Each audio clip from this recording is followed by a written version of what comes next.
Prontinho. Pronto, né? Deixa eu voltar aqui para a nossa telinha e já volto a compartilhar aqui com vocês. Bom, gente, boa tarde. Para quem não me conhece, eu me chamo Juliana Riso, sou psicóloga, atualmente trabalho como psicóloga clínica e como professora universitária, e recebi o convite, né, do meu amigo, colega de trabalho, Rafael, que é o responsável pelo Centro Educacional JR, que tem aqui em Barra do Garças, em outras cidades vizinhas aqui também, Chavantina, Alto Araguaia.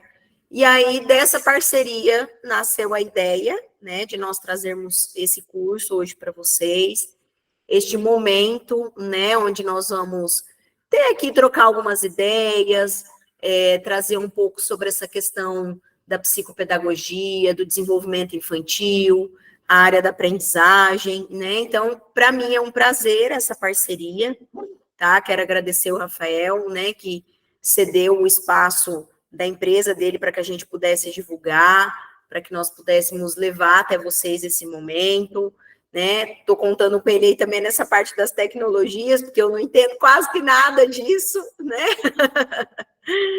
Então, agradecer vocês, gente, nesse sábado chuvoso, ainda bem que hoje está um sábado bem propício, né? Porque se tivesse solzão, ia querer estar todo mundo na beira do rio, por aí, farreando. Aí essas chuvas, que bom que aí serviu para que a gente pudesse estar aqui todo mundo junto, né? Aproveitando esse tempinho aí gostoso para aprender um pouco, para aumentar o nosso conhecimento, né? Deixa eu ver quem que está aqui, gente. Se vocês quiserem ligar as câmeras de vocês, se vocês quiserem dar um oizinho aqui nas mensagens do lado, tá? Tem algumas pessoas que eu conheço. Tem aqui a Geice, que já foi minha aluna. Oi, Geice, você está bem? Estou vendo ela aqui. Deixa eu ver quem mais que está aqui. Tudo bem, minha querida? Bem-vinda. Que bom que você está aqui com a gente, viu? Tudo bem, graças a Deus. A Geice já é psicóloga, né? Para os meus atuais alunos aí, a Geice foi minha aluna. Hoje já é minha colega de profissão, né, minha querida? Que bom, parabéns, viu? Fico feliz que você esteja aqui com a gente hoje, viu? Estou vendo aqui que tem alguns alunos meus aqui que eu já conheço, a Carinha, Milena, Manu, deixa eu ver quem mais. Edilane está aqui também, o Alexandre, a Ananda.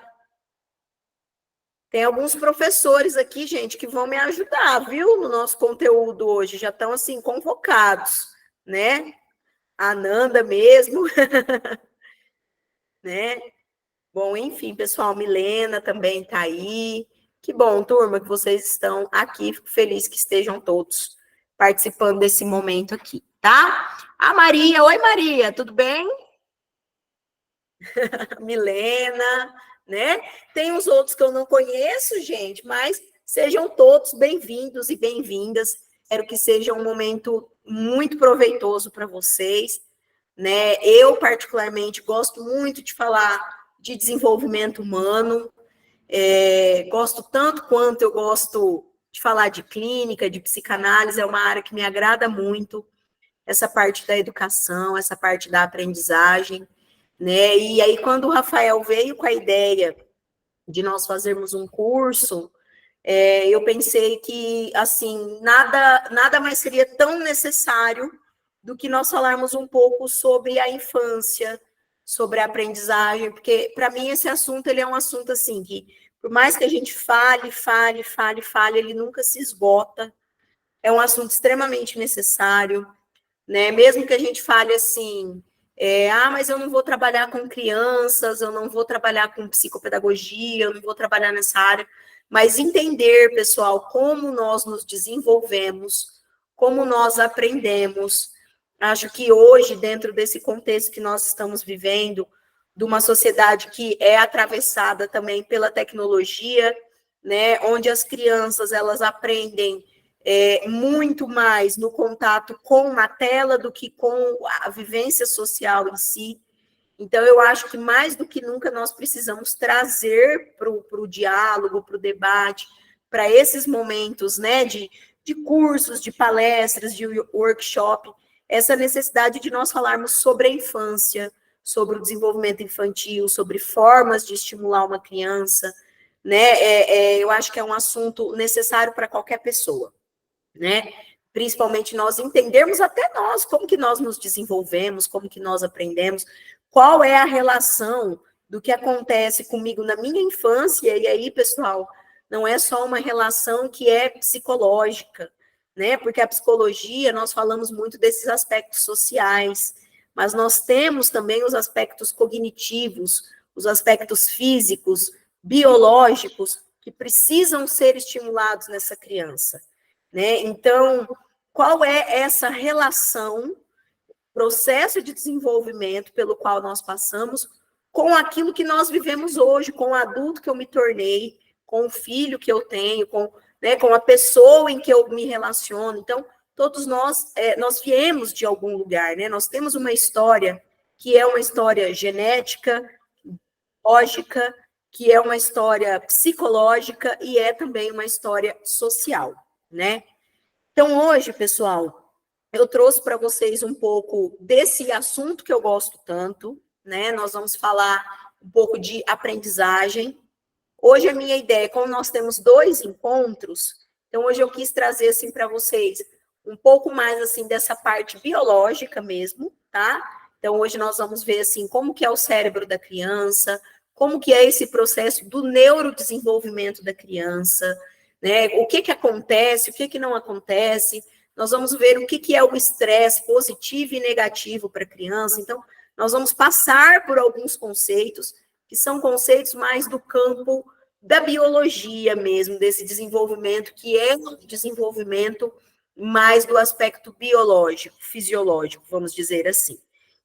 No segundo momento, nós vamos falar de algo que tanto os psicólogos, para os pedagogos, né, eu vejo que também é uma grande dúvida e é algo necessário de nós entendermos, que é sobre o apego, né? Muito se fala hoje da teoria do apego.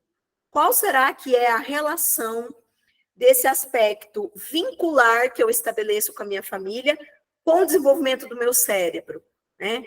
Será que uma criança que ela é estimulada, e quando eu falo de estímulo, gente, aí eu trago, né, para vocês essa ideia do apego, essa ideia do vínculo positivo.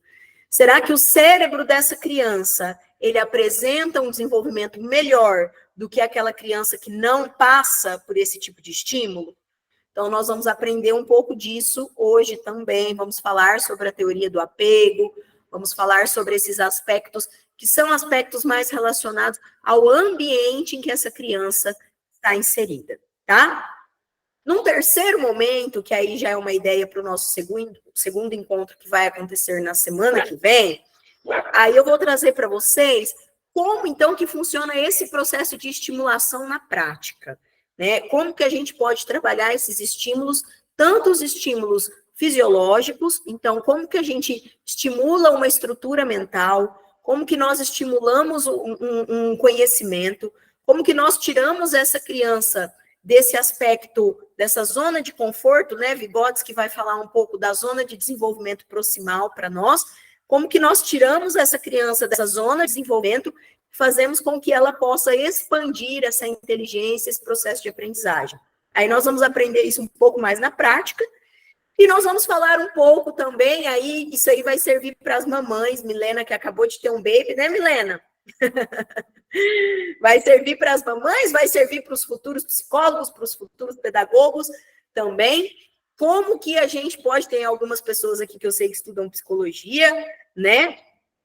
Pessoas da área da educação. Então, como que nós podemos estimular essa criança? Então, técnicas realmente de estimulação, tanto para o campo cognitivo, quanto para o campo dessa questão do afeto. Então, como que eu me comunico com uma criança, o que uma criança entende, o que ela não entende. Então, aí nós vamos ver realmente na prática esse processo de estimulação, tá? Eu gostaria, pessoal, que assim, né, eu vou projetar aqui para vocês o slide. Quem me conhece sabe que eu sou muito conteudista, eu falo demais, né? Eu gosto de colocar bastante matéria, bastante conteúdo, mas eu gostaria que, assim, a ideia de um curso, e aí o que eu acho interessante dos cursos é isso. Eu, particularmente, faço cursos, aprendo muito com os cursos, Porque é um momento de troca de experiência, né? É aquele momento que quem tem um filho vai contar uma vivência. É aquele momento que eu venho e conto o caso que aconteceu na minha família, né? É aquele momento de troca de informações, onde a gente consegue pegar o que é teórico e visualizar realmente na prática. Porque eu sempre falo assim, para eu aprender sobre algo, já que nós vamos falar sobre aprendizagem, aquela aprendizagem ela precisa, em essência, me fazer sentido. E só me faz sentido quando aquilo ali eu vejo uma aplicabilidade no meu dia a dia. Né? É igual quando a gente vai estudar matemática, que aí a gente aprende matrizes, aí a gente fala assim para o professor de matemática, professor, mas eu vou usar isso onde na minha vida? Né? Quando a gente vai estudar, por exemplo, física, aí tem lá energia, corrente elétrica, aí a gente fica se questionando onde que eu vou usar, onde que eu vou aplicar. Existe, sim, né, uma aplicabilidade daquilo no nosso dia a dia, na nossa vida, mas precisa, então, primeiro fazer sentido para mim. Então, pessoal, eu gostaria que vocês se sentissem realmente à vontade para falar.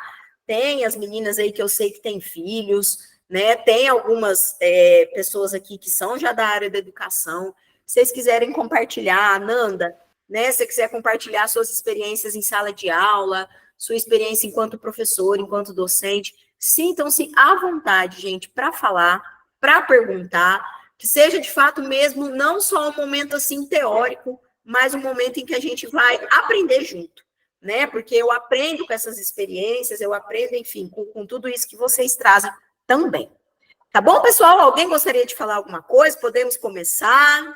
Alguém tem alguma dúvida? Quem não quiser falar, ficar com vergonha, pode mandar aqui no chat, não tem problema não, tá?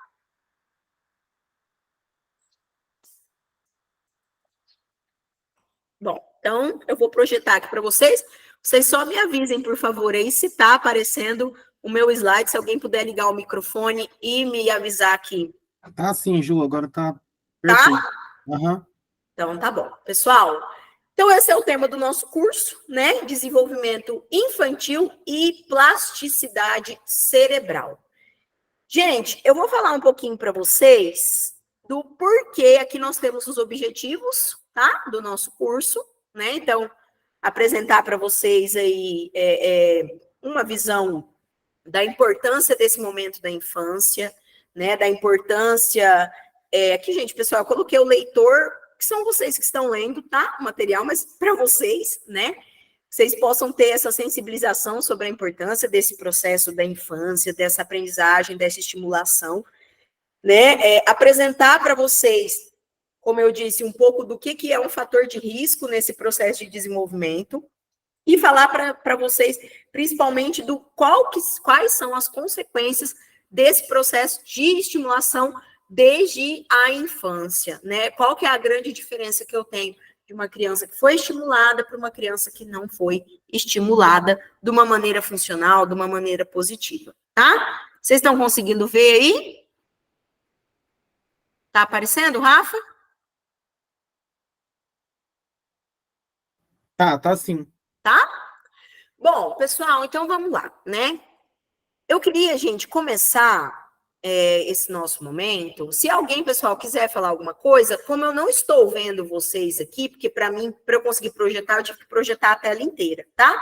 Eu vou pedir que vocês abram o microfone e falem, façam algum comentário, que daí eu olho aqui no chat, se alguém mandar alguma coisa, vocês só me avisem para que eu possa olhar aqui no chat, tá? Para que a gente vá trocando ideia, né? Mas podem falar no microfone, gente, não precisa ter vergonha não, tá bom? Então, pessoal, eu vou falar um pouco para vocês da minha experiência pessoal, né, da minha justificativa pessoal, o porquê que eu considero a infância, trazendo já para vocês essa parte da introdução, esse momento que é um momento extremamente importante para o nosso desenvolvimento, tá? Turma, logo assim que eu me formei, né, como psicóloga, eu tive a oportunidade de, na época, o governo da época, né, que estava vigente, criou uma política que seria trabalhada dentro do CRAS. Para quem não sabe, pessoal, o CRAS é o Centro de Referência em Assistência Social, é uma política pública, né, do governo, do estado, as cidades, hoje em dia, a grande maioria contam com o CRAS, dentro ali da população, a cidade que não tem CRAS tem o serviço do NASF, mas enfim, é hoje o que nós temos de referência em assistência social dentro aí das nossas políticas públicas. O CRAS, pessoal, ele trabalha com medidas preventivas, tá? Então, né, o psicólogo do CRAS, ele vai trabalhar dentro daquela parcela de uma população que se encontra numa vulnerabilidade social e ele vai produzir intervenções que possam prevenir um futuro adoecimento, um futuro, vamos dizer assim, disfuncional daquela população que está em vulnerabilidade, né? Então, na época, a ideia desse projeto era trabalhar com as mães, né? Hoje em dia a gente tem os grupos das gestantes, que eles acontecem dentro das políticas públicas, tanto dentro das unidades básicas de saúde, né? Quem é da área da saúde, Rafael, se quiser comentar algo sobre isso, mas existem os grupos de gestante, e existe também dentro do CRAS esses grupos de gestante. Então, a ideia desse projeto, pessoal, era pegar essas mães, trazê-las para um outro grupo, que seria um grupo de mães, de crianças que estão na primeira infância, tá? Turma, o que é primeira infância? É o período que vai contemplar o desenvolvimento da criança de 0 a 3 anos de idade, tá? Por quê, pessoal? E esse projeto, ele tinha como objetivo trabalhar justamente apenas com essas mães que eram mães de crianças na primeira infância. Gente, o período que o nosso cérebro mais se modifica, que ele mais desenvolve ramificações nervosas, cognições, estruturas mentais, é o período da primeira infância, né? Toda a estrutura, se ela vai conseguir aprender, se ela vai conseguir ser alfabetizada, se ela vai ter comportamento vocal, tudo isso é determinado a partir das experiências que eu tenho nessa primeira infância, tá? Então, gente, o próprio, como eu estou dizendo para vocês, o próprio Estado, ele reconhece, né, não só a literatura científica, mas como o Estado também reconhece a necessidade de nós termos um direcionamento que é um direcionamento técnico, né? Eu vejo muito assim, quando eu converso com uma mãe, ou até mesmo em sala de aula, quando eu estou dando uma disciplina de desenvolvimento, que eu estou falando sobre estimulação, que eu estou falando sobre desenvolvimento da criança, muitas pessoas comentam assim, nossa, a gente precisava saber disso antes de ser mãe, né? Nós precisávamos ter esse tipo de informação. Então, gente, a ideia desse projeto na época era justamente essa, era trazer para a população, não só para quem está dentro da área da saúde, para quem está dentro da área da educação, mas para a população geral. Esse tipo de informação, pessoal, para que nós tenhamos o quê? Adultos mais funcionais, né? Se eu tenho hoje uma geração que é uma geração que está adoecida, que é uma geração de transtornos de aprendizagem, que é uma geração, né, do TDAH, da hiperatividade, da dislexia, da descalculia, é resultado, turma, justamente dessas vivências, né, dessa falta de estímulo que nós temos nessa primeira infância. Por quê, pessoal? Aí, né, eu vou dizer para vocês, não é que não pode, não é que é errado, mas assim, a criança, quando ela tem, por exemplo, acesso a telas, né, a tela, ela não é benéfica para a criança. Ela não ajuda a criança a desenvolver um processo de aprendizagem que seja realmente significativo. E hoje a gente tem uma geração de crianças de 1 ano, 2 anos, que já conseguem, às vezes, até mesmo fazer mais coisas no celular do que a gente, né? Eles pegam ali, outro dia eu fiquei observando, assim, um menininho, 3 anos, ele sabia onde ir no YouTube, ele não é nem alfabetizado ainda, mas ele sabia onde que ele ia, o que ele clicava, onde que ele apertava, para poder aparecer o desenho lá que ele queria assistir. Então, pessoal, se nós queremos ter adultos que sejam adultos que funcionam bem, né, adultos menos adoecidos, adultos com características de maior funcionalidade, nós precisamos olhar para a primeira infância. né? Não adianta a gente falar em adolescência, não adianta nós falarmos em vida adulta. Claro que essas fases, elas têm a sua importância, mas é tal como uma casa, pessoal.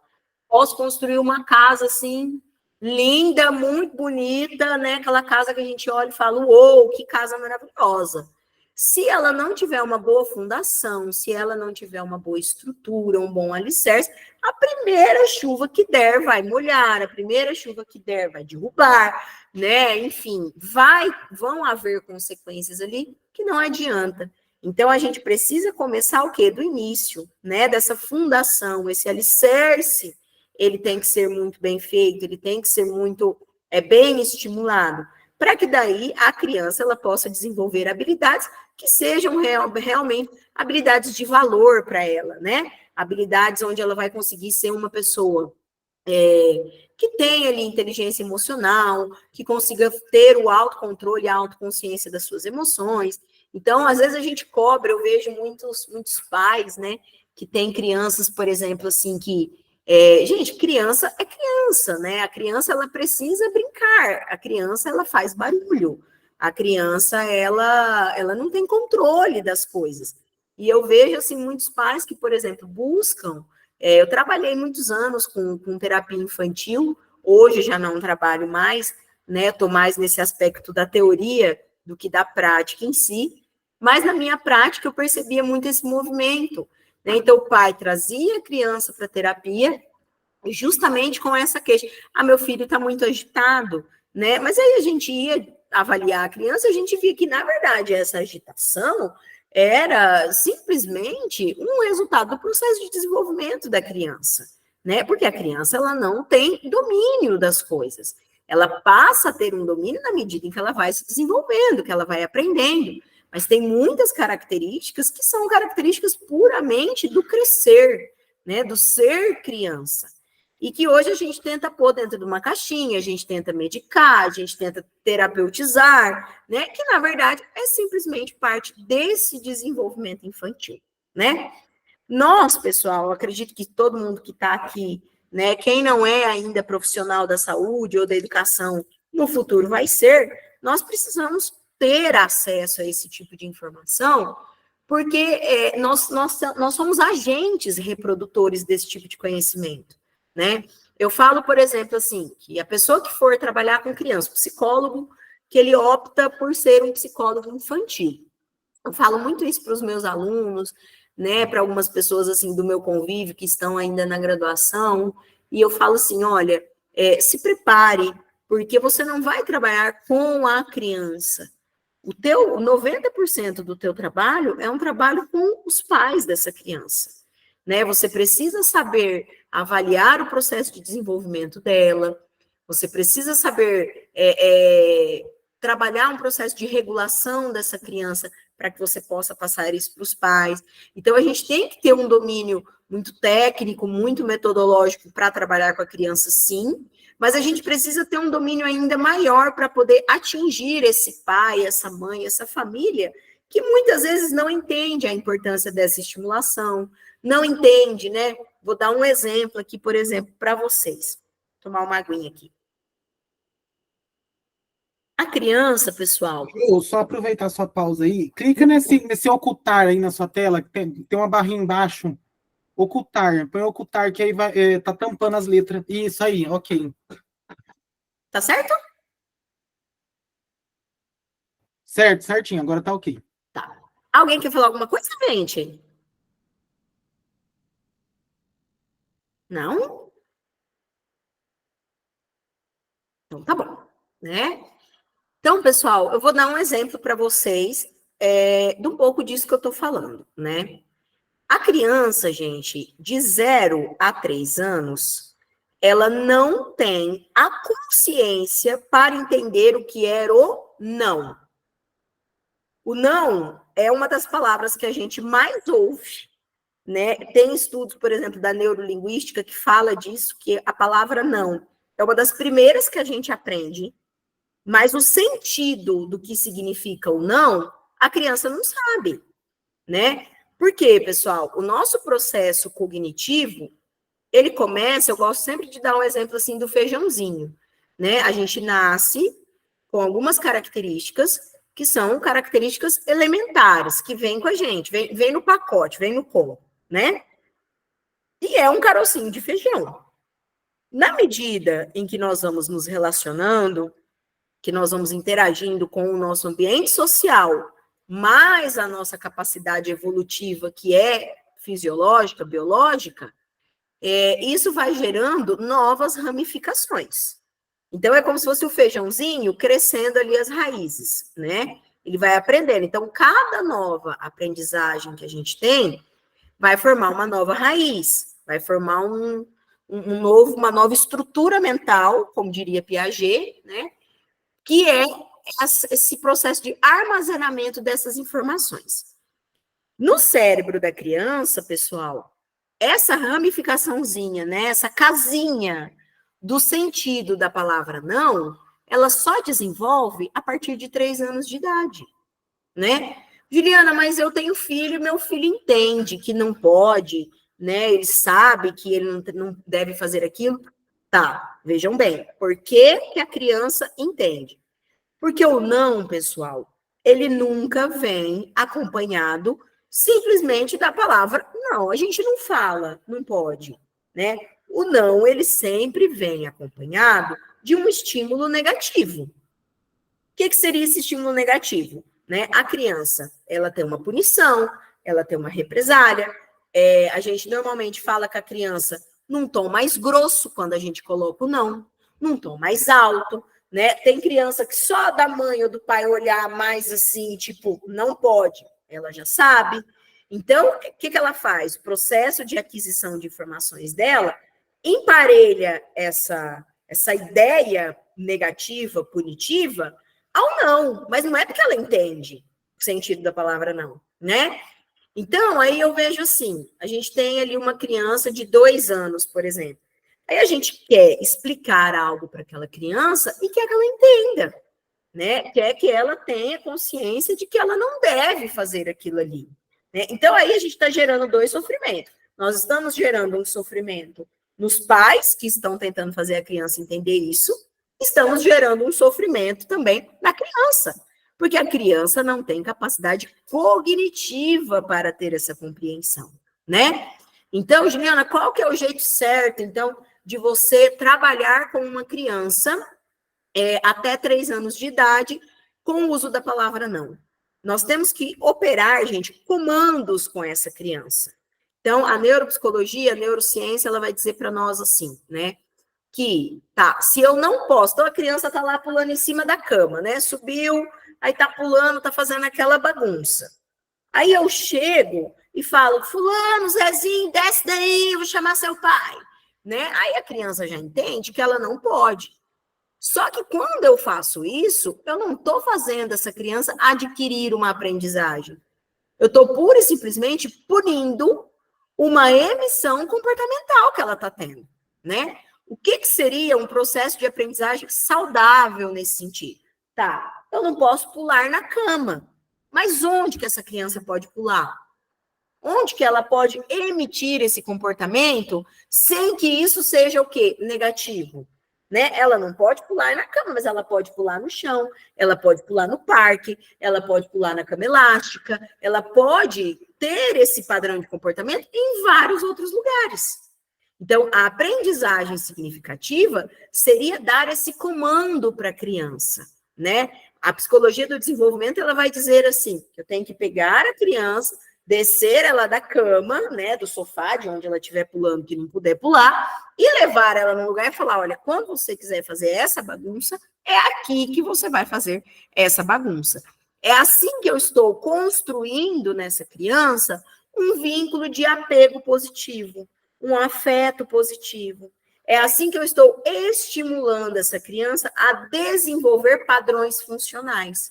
Não simplesmente cobrando que ela entenda o uso da palavra não, capacidade essa que ela ainda nem tem, né? Então, falando um pouquinho para vocês aí na prática, né? Dando um exemplo na prática de como seria esse processo de desenvolvimento, a gente consegue visualizar dessa forma, tá?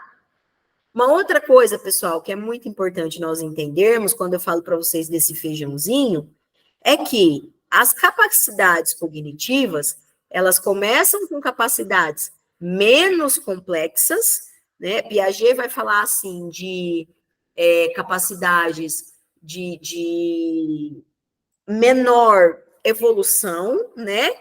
E para a capacidade de maior evolução. Então, eu tenho ali um processo de aprendizagem que, a princípio, ele é mais rudimentar. Na medida em que a criança vai convivendo e vai aprendendo, eu passo a ter comportamentos, então, que são mais assertivos, mais funcionais, mais de acordo com aquilo que a gente espera, né, de um processo de aprendizagem saudável. Bom? Gente, alguma dúvida até aqui? Alguém quer comentar alguma coisa?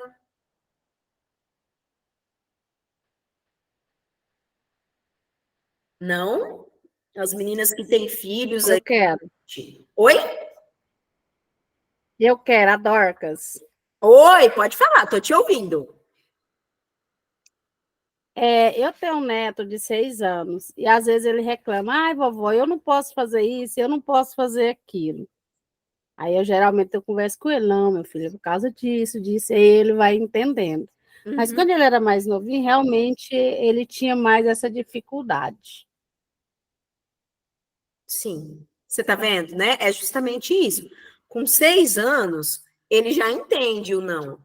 Mas você vê, interessante isso que você falou, assim, que ele reclama para você e ele não pode, né? A gente fala, pessoal, para a criança o tempo todo que ela não pode alguma coisa. Mas ela pode, a gente fala. Não é? Tipo assim, ó, você não pode. Tinha uma amiga que eu morria de rir dela, que ela falava assim, né? Que quando ela era pequena, a mãe falava assim para ela, ó, nós vamos na casa de fulano, mas não é para vocês aceitarem comida nenhuma. E aí ela disse que chegava na casa sempre das amigas da mãe, aí tinha pão de queijo, tinha bolacha de nata, e aí ela disse que se contorcia assim de vontade, né, de comer, e aí, mas não podia comer. E aí, quando ela cresceu, toda vez que a gente fazia assim um café, alguma coisa assim, ela tinha esse mesmo padrão de comportamento. Ela sentia assim que ainda não podia comer. E você vê, já era uma adulta, né? Então a gente tem, pessoal, muito esse momento de dizer para a criança o que ela não pode, mas a gente não traz essa ideia do que tá, em que momento que você pode, o que é aceitável, igual você falou, né, que ele reclama para você que nada ele pode fazer, aí você vai explica e tal, né? Ele aceita melhor, mas ao mesmo tempo a gente precisa também ter essa contrapartida, né? De olha, você não pode fazer isso, mas isso aqui você pode, né? Isso aqui é aceitável, para que a gente produza mais esse nível de desenvolvimento na criança, né? Mas você vê, igual você disse, ele tem 6 anos. Então, com 6 anos, ele já tem essa consciência do não, né? Agora, na verdade, essa consciência, ela vai existir 100% só na adolescência, né? É a partir ali por volta de 16 anos que a gente tem 100% formada a nossa característica racional. É ali que a gente entende de fato o que é o não e uma consciência do porquê não pode, né? Até 16 anos, a gente está formando essa capacidade. Mas quando é menor, menos ainda, igual você comentou com o seu neto, né? Você consegue visualizar isso, então, no dia a dia com ele? Sim, consigo. Uhum. Ele passou aqui semana passada, o feriado, e ficou até no domingo. E aí a mãe dele estava aqui, e a gente foi aqui pertinho, nós temos o córrego. E aí eu levei ele e nós ensinando, desde a outra vez, que ele, nas minhas férias ele sempre vem para cá em julho, né? Uhum. E eu ensinando ele a nadar. Agora ele está aprendendo. Para ele é a melhor coisa do mundo. Aí todo dia ele queria ir para o córrego. Ai, que legal, é muito bom, né? É isso mesmo. E as crianças, eles têm isso, né? Quando eles aprendem algo, aí eles querem fazer só aquilo ali, né? É verdade. É uma repetição e tal. Mas é porque é um universo novo, né, gente, para criança. Para nós, adultos, tudo é muito batido, né? Para criança, não. Normal. É normal, né? Para nós é normal. Uma vez eu vi uma palestra de o cara, ele trabalhava nessa área de pesquisa da neurociência, né? E aí ele estava, era uma palestra dentro de um congresso. E aí ele deu um exemplo que eu quero trazer aqui para vocês. É bem interessante. Acho que todo mundo aqui tem mais de 18 anos, né? Todo mundo que está aqui. Acredito que sim, né? Pessoal, quando vocês, assim, olham para passagem do tempo, né? Parece que, tipo assim, gente, não parece que outro dia foi Réveillon? Parece que foi, tipo assim, ontem o Réveillon, né? E já passaram-se quase 2 meses, basicamente, que foi Réveillon, né? Parece que foi outro dia que a gente passou pela pandemia. E já se foram 4 anos, né, desde a pandemia. A pandemia aconteceu em 2020, a gente já está em 2024. Então, quando nós nos tornamos adultos, parece que o tempo passa tão rápido, né? Eu lembro de falar assim para minha mãe, né, de ouvir da minha mãe assim, você não fica rezando para chegar nos 18 anos, não. Porque você vai se arrepender, né? É tão bom quando a gente é criança e tal. E aí o tempo vai passar assim que você nem vai ver. Depois dos 30, então, dos 40, aí daí para frente é só para trás, né? Então, pessoal, quando a gente olha para essa passagem do tempo, a gente acha que é uma coisa muito simples, né? É algo assim, realmente o tempo está passando, os dias estão passando. Quando nós somos criança, eu quero que vocês lembrem de quando vocês eram criança agora, tá? Gente, parece que o tempo, ele nunca passa. Parece que a nossa mãe fala assim, você vai ganhar isso em dezembro. Gente, mas demora para chegar esse dezembro, né? Meu Deus do céu. Eu lembro que minha mãe falava assim, refrigerante lá em casa a gente tomava só de sábado e de domingo. Meu Deus, como demorava para passar a semana para chegar o sábado e domingo e tomar o refrigerante, né? Então, a percepção de tempo, quando nós somos criança, gente, parece que o tempo, ele demora muito, né? Parece que, assim, a gente olha para o tempo e aquele dia ele nunca chega. E aí a gente se torna adulto e aí o tempo passa assim, né? Gente, isso é uma característica neurológica nossa, né? Essa percepção. Eu falo sempre para o meu neto, falo, meu filho, meu filho, a única coisa que a vovó tinha medo quando era criança era na hora de apanhar. Mas eu não queria crescer, não, eu queria ficar criança. Você Meu Deus. tem essa percepção assim de que quando você era criança o tempo passava mais devagar? Passava. Era tão bom. Ai, meu Deus, mas depois da idade a gente quer falar, eu quero logo inteirar 18 anos para me mandar em mim. Meu Deus, para que eu fui falar isso? É isso mesmo. A vida da gente é boa e a gente não sabe, né? A gente é feliz e não sabe, né? Exatamente, né? Mas isso, perdão, pode falar. Não, tranquilo. Pessoal, alguém quer dar mais algum exemplo? Quer tecer algum comentário? Quem aí tem essa mesma sensação de, tipo assim, do tempo, quando era criança, passar muito devagar? Eu tenho. Você tem, Rafa? Vixe, hoje em dia, quando eu vejo, já tá no outro aniversário. Verdade, né? Chegou a certa idade, hein, Rafael? Depois que chega uma certa idade, depois dos 30, passa muito rápido o mesmo tempo. E agora com a tecnologia, não fala nada. Mais acelerado ainda, né? Porque nós somos acelerados. Eu sempre costumo falar assim para os meus alunos, a vida nos deixa acelerado.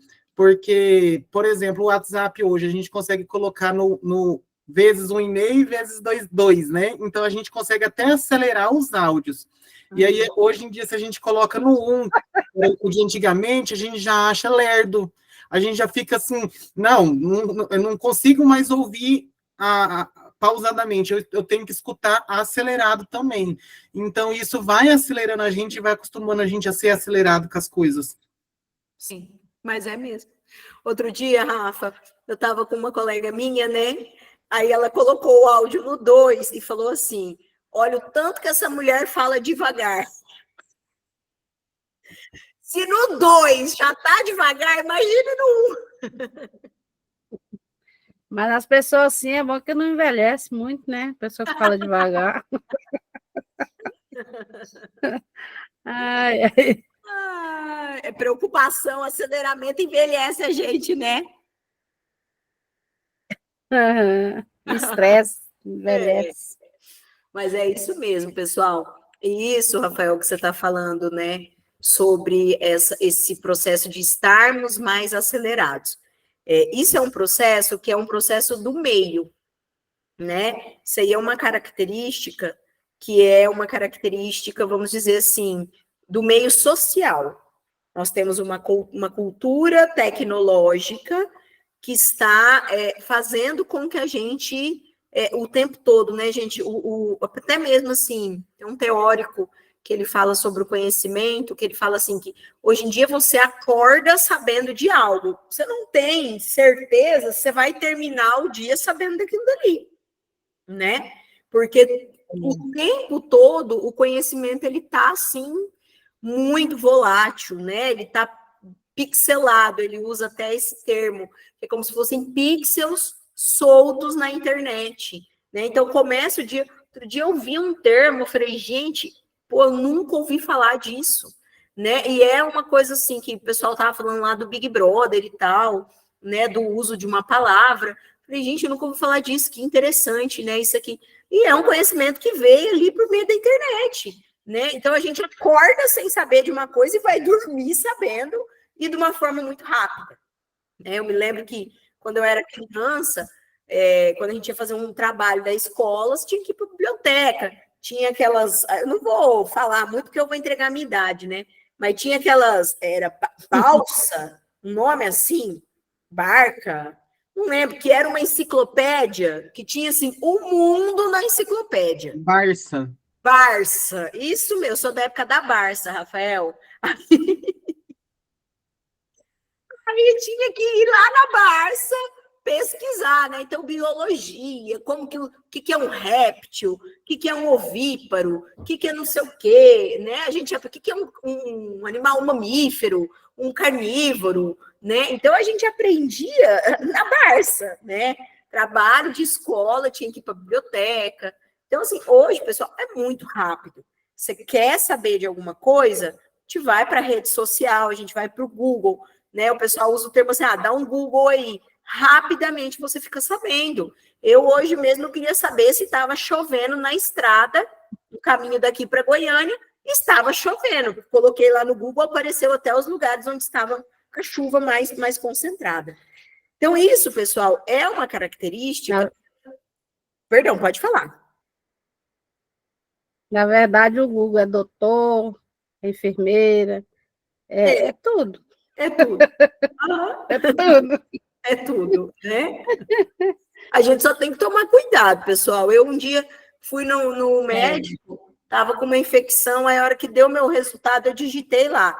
Aí apareceu assim, né? Leucócitos baixos. Pode ser leucemia, HIV.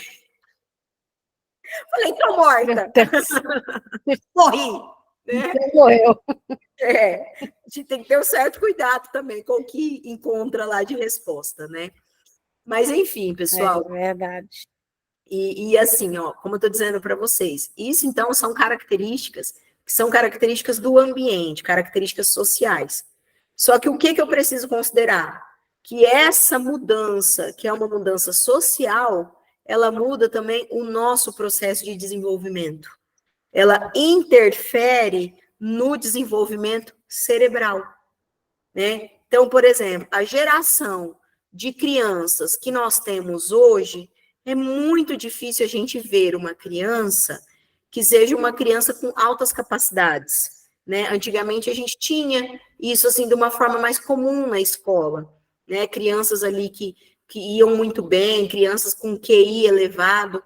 Hoje a gente já não tem mais tanto essa realidade. Se você for para a escola, a verdade é que nós temos assim muito mais crianças em situação que de transtorno, de hiperatividade, de ansiedade, de dislexia, né? Por quê, pessoal? A forma como nós nos relacionamos com a tecnologia, ela está influenciando diretamente o nosso processo cerebral.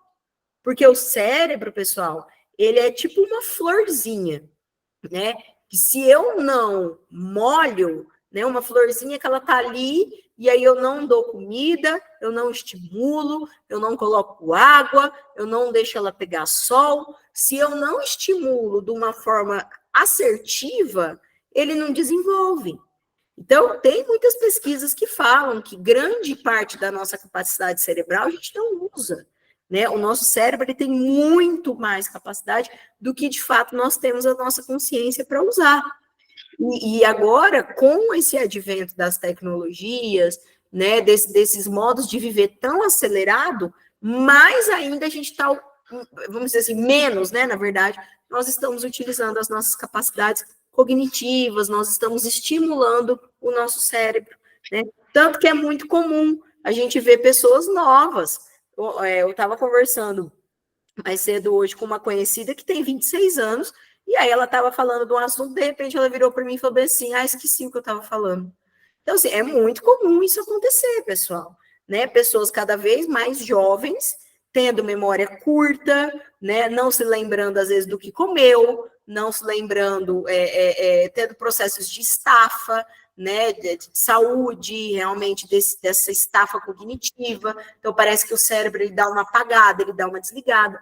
Tudo isso, pessoal, é resultado dessa relação que nós estamos desenvolvendo com a tecnologia, né? Então, cada vez mais, nós vamos ter pessoas mais jovens com essa perca de memória recente mais frequente, né? Com poucas habilidades cognitivas desenvolvidas, né? Cada vez mais a gente vai ter, assim, esse processo de busca do conhecimento no Google, né? Então, isso traz para nós também uma defasagem em termos do desenvolvimento do nosso cérebro, tá? Então, a gente precisa avaliar esses dois lados aí também, dessas mudanças. Juliana, mas tem como nós hoje, na era que nós estamos vivendo, nós colocarmos isso de lado para estimular uma criança? Eu sei que não tem como, pessoal, né? Não existe hoje a gente estar fora da rede social, estar fora do celular, estar fora, o nosso modo de viver é esse, né? Mas o que eu quero trazer para vocês é que, diante desse modo de viver, cada vez mais nós vamos ter percas cognitivas mais jovem, né? Então, por mais que a gente tenha acesso a muita informação, a gente precisa estar buscando estimular não só as crianças, mas nós também, né? Nós temos que ter esse movimento de tirar um tempo de descanso, de desconectar, né? De ler um livro, de estimular o nosso cérebro de outras formas, porque senão realmente a gente gera uma estafa mental aí para o nosso processo cognitivo, tá? Alguém, gente? Juliana, seu nome é, professora? Oi? Seu nome é Juliana? Juliana, isso. Deixa eu te falar. Eu fico pensando assim, na minha época, né? Eu estou minha de idade, quase 50, mas tudo bem. Não tinha essas coisas, que a gente ia para a escola, eu lembro, os meninos botavam tanto apelido em mim, e não era bullying. Uhum. Os meninos brincavam com a gente, não era isso, não era aquilo. Hoje em dia, qualquer coisinha já é problema. Uhum. Já é processo, já é, você não pode fazer isso, não pode fazer aquilo. Entendeu? Sim. Entendi. Eu não entendo essa geração de hoje. É igual a geração de hoje. O menino não pode brincar com a menina, não pode triscar, não pode fazer isso, não pode pôr apelido, que aí já é bullying, já é isso, já é aquilo outro, já é assédio. Uhum. Entendeu? Sim. Como é que vai ficar esse mundo? Então, a verdade, deixa eu olhar que parece que tem gente falando aqui no chat, deixa eu abrir aqui para ver o que vocês estão falando, para a gente ir compartilhando.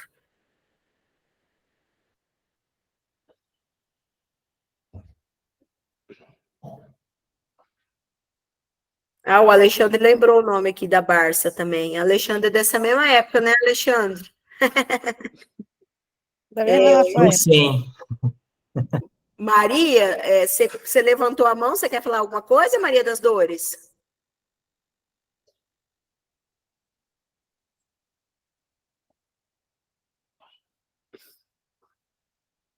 Maria, teu microfone está desligado, minha querida. Ligou? Ligou, agora eu estou te ouvindo. Nós estamos.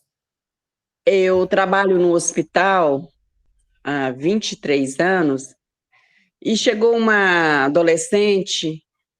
Ela parece que não queria mesmo consultar, ela queria conversar. Ela virou e falou assim, o doutor atendeu ela, tudo. Aí ela falou assim, eu tô com uma dor. Eu falei sim. Aí o doutor tinha prescrevido um remédio antipirona para ela, até mesmo por descarte de consciência. Aí, a hora que eu fui fazer a injeção nela, ela pegou, foi conversar comigo. Eu falei assim, mas por que você tá com essa dor? Aonde que é essa dor? Eu conversei com ela. Ela falou, tia, essa dor é no coração. Eu falei assim, mas por que, minha filha? Ela pegou, virou e falou assim, na escola me chama de gorda, feia e pobre. Eu falei assim para ela, aí eu dei um abraço nela e falei assim, filha, não dá importância. Você pode não ser importante para eles, mas para Deus você é muito grande, muito linda e muito perfeita. Aí ela chorou um pouquinho, virou e falou assim, eu não quero tomar injeção mais, tia. Eu vou embora, a dor passou. Uhum. É dessa maneira. O bullying nas escolas está muito grande, doutora, muito. Uhum. E às vezes eles querem procurar alguém que cura aquela dor deles e não encontra, nem mesmo dentro de casa. Sim. Mas é porque, pessoal, vamos avaliar os dois lados do que vocês estão falando, né? A gente precisa entender que assim, ó. E pessoal, que tem uma musiquinha aqui. Aí. Vamos entender os dois lados, né, do que vocês estão falando. Quando a gente traz, né, igual a Dorcas comentou assim, na minha época isso não era bullying, hoje é bullying. Pessoal, tem um mito, que é o mito da caverna. Não sei se vocês já ouviram falar. O mito da caverna é assim, ó. Morava todo mundo dentro de uma caverna, né? Escura, ninguém via nada, o que tinha era aquilo ali, certo? Então, vivia todo mundo ali dentro. Um dia, dos sujeitos que estavam ali na caverna, ele conseguiu subir. E quando ele subiu, ele viu a luz, né? Ele saiu da caverna. E aí essa luz queimou os olhos dele, essa luz doeu, essa luz, ela, né, confundiu a cabeça dele, e ele falou, não, isso aqui é demais para mim. E aí ele voltou para a caverna. Mas quando ele voltou, ele já sabia que a vida não era só aquilo ali. Ele já tinha tido acesso a uma outra experiência. E aí ele já não conseguia mais ficar dentro da caverna, né? Essa, gente, é uma analogia sobre o conhecimento, né? Quando nós falamos sobre conhecimento, na medida em que a gente passa a conhecer as coisas, a gente já não consegue mais voltar para aquele lugar que a gente estava antes. Então, Dorcas, quando você fala para mim assim, Juliana, por que naquela época não era bullying e hoje é? Porque naquela época não tinha essa dimensão, né? Naquela Eu não estou ouvindo. Oi? Alguém não está me ouvindo?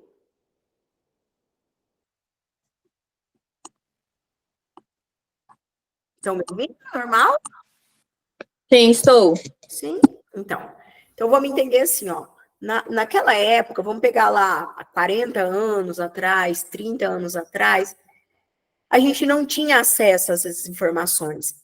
Mas a verdade, gente, é que o sofrimento, falando assim como psicóloga, na verdade ele sempre existiu.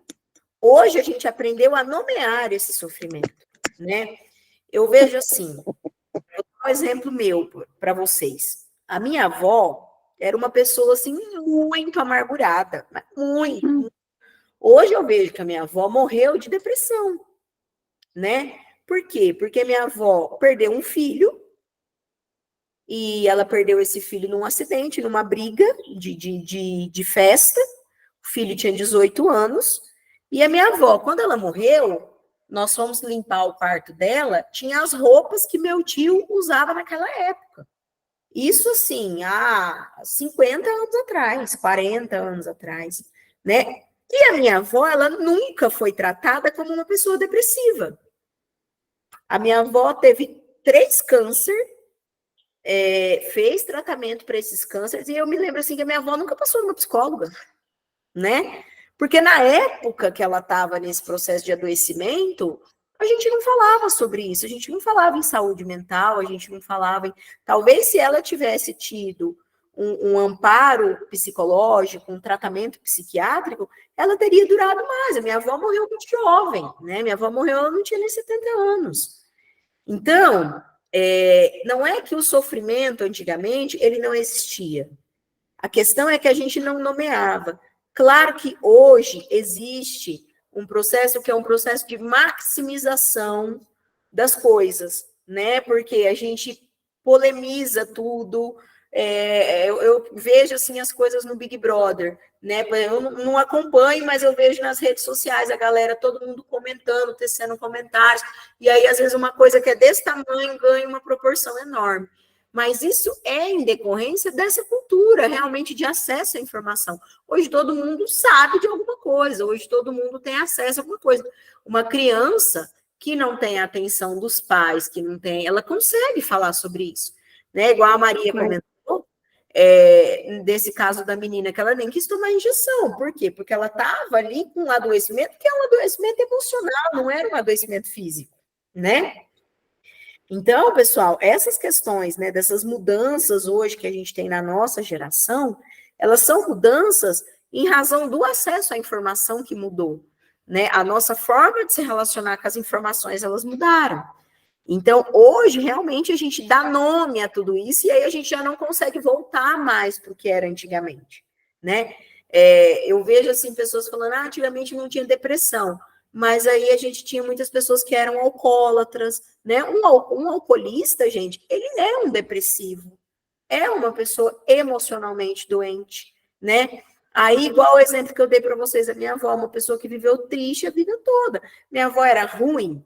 Não, ela era depressiva, ela tinha depressão, né? Então, hoje, a gente tem formas de nomear melhor esse sofrimento e acesso mais a essas informações. O que é bom, mas igual eu estou dizendo para vocês, até um certo, como tudo na vida, até um certo ponto é bom, até um certo ponto é ruim. A tecnologia, ela é boa, ela democratizou o acesso à informação, ela democratiza o nosso acesso à vida, né, a tudo. Acho que ainda mais depois da pandemia. Se a gente parar para pensar o que foi feito, por exemplo, no processo dos bancos, nós evoluímos em acesso a aplicativo de banco, o que nós demoraríamos 20 anos para aderir, a gente aderiu em 1 ano por conta da pandemia. Né? Então, hoje ninguém mais vai em banco. Né? Eu mesmo tenho anos que eu não entro dentro de um banco. A gente resolve tudo pelo celular. Né? Hoje em dia, pelo relógio, a gente paga a conta com o relógio, você não precisa nem do celular.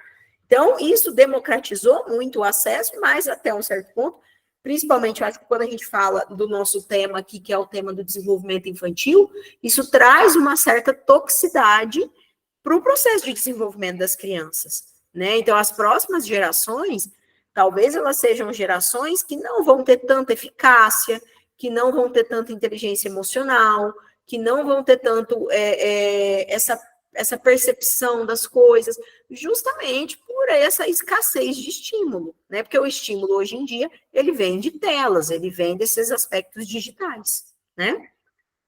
Certo, gente? Alguém quer comentar alguma coisa? Eu estou comentando sobre o que as Boa meninas... tarde. Vocês podem falar. Oi, Elisângela, que saudade de você, meu amor. Eu entrei atrasada porque eu lembrei que eu estou em outro horário. Tudo bem? Tudo bem. Saudade, meninas, meu coraçãozinho. Chega, bateu saudade das lives da faculdade. Bem-vinda. Que bom te ver aqui com a gente. Obrigada. Eu queria ressaltar que esse é um ponto muito importante. quando ela fala nesse ponto desses bullying, como eu estava dentro da escola, em outro âmbito, e a gente vê esse desenvolvimento, né? Esse desenvolvimento infantil a cada vez maior, dentro das escolas hoje, qual que é a maior preocupação? São os transtornos, né? As crianças atípicas que estão aumentando cada vez mais, a defasagem na educação cada vez mais, só que estamos esquecendo um pouquinho dessas crianças que estão sofrendo um bullying, que estão passando por alguma violência psicológica. Muitas vezes as crianças até tentam, chegam e falam o que está acontecendo com elas, mas muitas vezes muitos profissionais não vão dar importância, porque estão preocupados com outras coisas. Aí por isso que a maioria dessas crianças se fecham. E muitas vão crescendo com medo de se abrir. Sim. Eu estou vivenciando algo novo agora, né? Agora eu estou na clínica e aqui eu vejo muito isso. Muitas crianças que chegam se abrindo, mostrando que nunca foi ouvida dentro da escola, a dificuldade de ser ouvida em casa. Então, não é todos, até nós adultos, nós temos essa dificuldade de falar, de expressar o que a gente sofreu. Mas a gente tem que ter esse olhar diferente com essas crianças. Senão, o aumento dessas crianças se mutilando, cometendo suicídio, vai ser muito maior. A depressão vai aumentar mais nas crianças por causa disso. Sim, é o meu ponto de vista que eu vejo, né? Sim. Tanto que hoje a gente fala já muito, né, pessoal, da própria depressão infantil, né? Que é um fenômeno que até alguns anos a gente não tinha incidência. E hoje a gente já tem quadro de depressão infantil. É bem isso mesmo, né? E aí, galera? Quem mais que quer comentar alguma coisa? Obrigada, Elisângela. Eu, por exemplo, Juliana, trabalho na saúde, eu sou agente de saúde. E assim, eu vejo muitos idosos com depressão, criança com depressão. Às vezes a pessoa, ela vai na unidade de saúde só para conversar com você. Tipo, eu sou agente de saúde, eles confiam em mim, então eles chegam e falam para mim o que está acontecendo dentro de casa. A única coisa que eu posso falar é eu dou o meu conselho e peço para procurar a unidade. Porque eu falo que o mal do mundo é essa depressão. A população está muito depressiva, está muito, todos. É criança, adulto, adolescente, todos estão com essa doença. É tanta gente que toma tanto remédio controlado que às vezes, sabe, assim, eu fico besta de ver. Tem uma pessoa só toma 10 tipos de medicamento para depressão. Então, assim, está muito mesmo. Eu acho que tem que ter um estudo muito sério em relação à depressão no Brasil. Eu acredito nisso. O Brasil, gente, é um dos países com maior índice de depressão e ansiedade do mundo, né? Já é uma realidade, já. A depressão, inclusive, ela está sendo considerada como a segunda doença ocupacional que mais atinge pessoas no trabalho. A primeira é, no caso, os acidentes de trabalho, e em segundo lugar, a depressão. Né? Entendeu? Isso é verdade. E isso, pessoal, assim, ó, por que é importante a gente trazer esse tipo de debate, a gente pensar sobre isso? Porque, né, a gente tem pessoas aqui de todas as áreas, igual a Elisângela da educação, né, as meninas aqui psicólogas, nós temos alunos, né, de psicologia, temos pessoal da saúde, você, né, na realidade, a Maria na realidade do hospital, você nessa realidade da unidade, e vocês veem que, assim, é um fator democrático, né, em todos os aspectos, nós temos aí o processo de adoecimento mental, em todas as áreas nós temos, né, então realmente é algo para o qual a gente precisa ter acesso à informação, acesso a tudo isso para poder debater, para poder, né, e quando eu falo para vocês, assim, da infância, né, pessoal, é justamente assim, a gente pensar intervenções, nós pensarmos orientações mesmo, para que a gente possa, assim, minimamente trazer essas crianças de uma forma mais saudável, né? Igual a Elisângela comentou aí da realidade da escola, justamente, e a gente não tem, né, Elisângela, esse processo mais tanto de estimulação, a gente não vê isso dentro de casa, a gente não vê isso dentro, às vezes, da própria escola. Há um debate muito grande em torno dos transtornos, do espectro autista, do TDAH, né? Mas a gente não tem mais esse olhar para que, tipo assim, a gente precisa trabalhar com ações preventivas. Quando eu estimulo uma criança, pessoal, eu estou estimulando uma criança para a vida. Se eu quero ter um adulto saudável, eu preciso ter uma criança em primeiro lugar saudável. Senão, né, o negócio realmente só piora, né? Sim, Juliana. O ano passado eu também sou professora, eu trabalhei com o segundo ano. E eu tinha uma aluna que logo nas primeiras semanas eu chamei a mãe e falei com a mãe, falei, olha, sua filha tem algo. Não sei especificar o que tem, mas te aconselho você levar ela no neuro. Aí ela, fraca de situação e tudo, orientei ela a procurar o direito dela e na Secretaria de Saúde, ela conseguiu o tratamento. Descobrimos que ela tem TDAH e autismo, grau assim, bem avançado. Aí, assim, com o desenvolvimento, com o apoio e tudo, eu saí, que agora eu estou de licença maternidade, eu saí, ela já estava lendo as sílabas simples.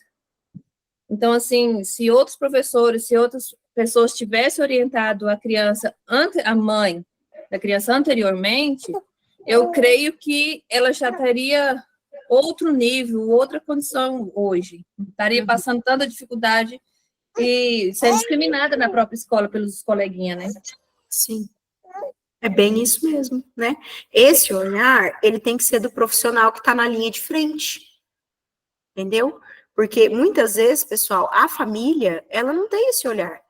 A mãe está no trabalho, o pai está no trabalho, só vê a criança à noite na hora que a criança janta e vai dormir, entendeu? Né? Então, nós, que somos os profissionais que estamos na linha de frente, nós temos que ter esse olhar.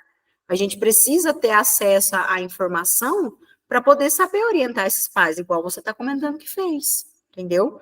É isso mesmo, a gente precisa de mais iniciativas nesse sentido, dentro de todos os aspectos, dentro da saúde, dentro da educação, né, dentro das políticas públicas, né, os profissionais, eu vejo que, assim, depois da pandemia, a gente enfraqueceu muito esse movimento das ações de prevenção dentro das políticas públicas, e não adianta, pessoal, a gente tem que remediar, a gente tem que prevenir, né, e dar esse tipo de orientação é prevenção, entendeu? Muito bem, é isso mesmo, né? Maria, você parece que tinha levantado a mão, você quer comentar alguma coisa?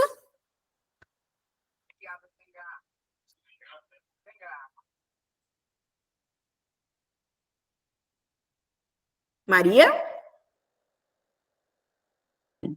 As crianças estão sendo muito molestadas pela família, pelos pais, às vezes pelo um tio, e elas vão e fecham aquele mundo para elas, você entendeu? E deixa de viver. Esses dias teve caso aqui de suicídio, mas fomos descobrir a criança estava sendo molestada pelo pai e não tinha coragem, e a mãe não tinha tempo de averiguar isso, né? E acabou acontecendo isso com a criança. Nossa. De 10 anos. Então, o índice de estupro, de ser molestada, de te enfiar a mão dentro da roupa da criança, isso está muito grande. Isso está causando muita depressão, muito a criança se fechar para o mundo. E não tem coragem de ver as mães. Por quê? Porque as mães hoje em dia trabalham. Eu, desde quando eu me casei, eu trabalho. Às vezes eu faço 12 horas de plantão, às vezes eu faço 24 de plantão. Quem cuida das crianças? Ajudante. Sim. É dessa maneira. Então, o mundo hoje mudou. Antigamente quase não acontecia isso, igual ela comentou aí. Por quê? Porque as mães não trabalhavam fora, elas viviam para ser doméstica, para cuidar da casa, para cuidar do esposo, para cuidar dos filhos. Então, elas tinham tempo para cuidar deles. E hoje em dia as mães têm que trabalhar e não têm tempo para cuidar deles. Então, é isso que está acontecendo. Uhum. Sim. Você quer falar alguma coisa, Elisângela? É um assunto muito polêmico, né? Eu acho que é um assunto muito complicado, porque mesmo que nós trabalhamos o dia todo e tudo, e à noite tem nós que estuda, a gente ainda vai para a faculdade e tudo, mas isso não justifica a gente não ter um olhar diferente para os nossos filhos. E nós, enquanto educadores ou enquanto futuros psicólogos, nós temos que ter um olhar diferente muito além. Porque a gente vai ter muitos pacientes, a gente vai ter, igual eu, na escola, é tudo, e agora eu estou vivenciando algo novo na clínica. Então, assim, é coisa que eu como profissional que estou ali, eu tenho que ter esse olhar diferenciado para essas crianças. Porque se eu não tiver, mesmo eu tendo toda a minha vida cheia de afazeres, mas eu tenho que ter esse olhar. A gente tem que ter esse olhar como mãe, como profissional e tudo, porque essas coisas vão acontecer, pode acontecer até o do nosso lado. Às vezes a gente fala, está acontecendo lá, mas também pode acontecer aqui. Então, nós temos que ter um olhar 3 vezes maior em cima. Uhum. Sim. Geice, você quer falar alguma coisa? Oi, prof, boa tarde. Essa atenção redobrada, ela é muito importante mesmo, né? Como uma colega acabou de falar. Essa dupla jornada que a gente tem no trabalho, né? Acadêmica, em casa. Então, assim, eu acredito que hoje a gente deve focar na prevenção, né? Na educação com essas crianças, né? O que pode, o que não pode fazer, o que é permitido, o que não é permitido, essa conversa aberta mesmo com as crianças, né? Essa prevenção nas escolas, nos estágios educacionais mesmo, é muito importante, né? Tem alunos que choram quando a gente vai fazer palestra, né? Que ficam ali tocados com as coisas que a gente fala, que por vezes eles não têm coragem de falar em casa para os pais, né? Por medo, por receio, por não ter esse diálogo aberto, né? Com a família. Eu tenho uma neném de 3 anos e eu falo para ela que não pode ninguém ver ela pelada, que ninguém pode tocar nela, né? Que não pode ficar andando só de calcinha dentro de casa. Então, assim, é importante a gente educar, conscientizar e prevenir essas crianças, né?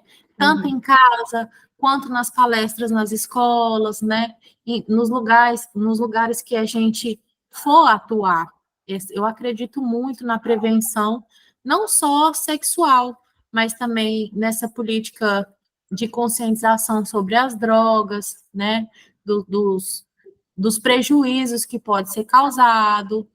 Então, eu acredito nessa prevenção, é muito importante, nessa psicoeducação que a gente faz já desde pequenininho, nessa conscientização, eu acredito que muda muito a nossa história e assim, o convívio com as nossas crianças também. Sim.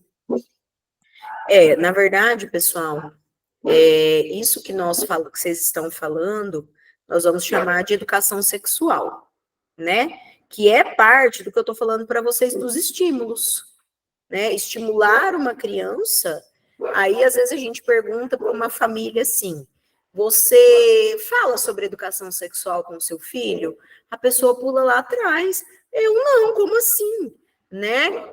Aí a gente vai ver, a pessoa acha que educação sexual é falar sobre sexo com a criança, e não é, né? Educação sexual é falar sobre o corpo, é falar sobre os limites desse corpo, é a autohigiene desse corpo, o autocuidado do corpo da menina, do corpo do menino.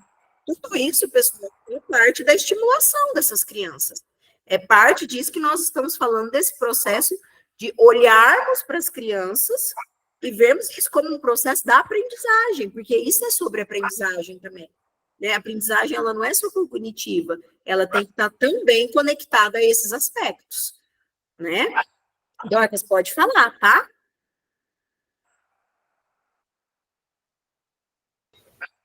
Eu acho assim também que está acontecendo muito com o menino homem, que a gente tem essa maneira de falar menino homem, é o menino. Está acontecendo muito isso em relação a molestar a criança, o menino. Então, assim, eu sempre estou conversando com meu neto, não deixa, cuidado, qualquer coisa você conta para a vovó, mas a mamãe e o papai, não deixa. Até ele teve um probleminha na creche, que ele ainda está na creche, né? E aí minha menina sempre conversa com ele muito, mas conversa assim, ele é super amigo, ele fala tudo para a mãe dele e para mim. E aí ele falou para a mãe dele o que estava acontecendo. Ela foi lá na escola, o coleguinha estava obrigando, o coleguinha da mesma idade que ele, obrigando ele a pegar nas partes íntimas dele, entendeu? E aí minha menina foi lá e conversou, e falou, se você não der jeito, eu vou chamar o conselho tutelar para a mãe dessa criança, porque não é culpa dele, é culpa dos pais. Isso vem de educação. Sim. Ela fez certo, né, Juliana? Sim. Né? Isso é uma coisa assim que a gente precisa trabalhar essa orientação mesmo, né? Em todos os níveis, pessoal, o conhecimento e a orientação é o que sempre a gente é o melhor caminho que a gente tem para seguir, né? Em qualquer aspecto. A gente não precisa ter medo de falar sobre as coisas, a gente tem que ter justamente esse cunho para orientar, porque é assim que a gente vai conseguir resolver as coisas de forma mais positiva, né? É isso mesmo, turma. Porque a gente conhece o filho da gente. A gente conhece as atitudes, chega diferente, com atitude diferente, a maioria das crianças fica calada no seu cantinho. Então, assim, a mãe que é mãe, pai que é pai, conhece, né? Conhece. Eu conheço quando ele chega, fica tristinho, aí eu já pergunto para ele, porque eu só tenho ele de neto, então é aquela coisa, né? Então, aí a gente sempre está em cima conversando, porque eu morro de medo, Deus o livre. Sim, é isso mesmo, gente, né?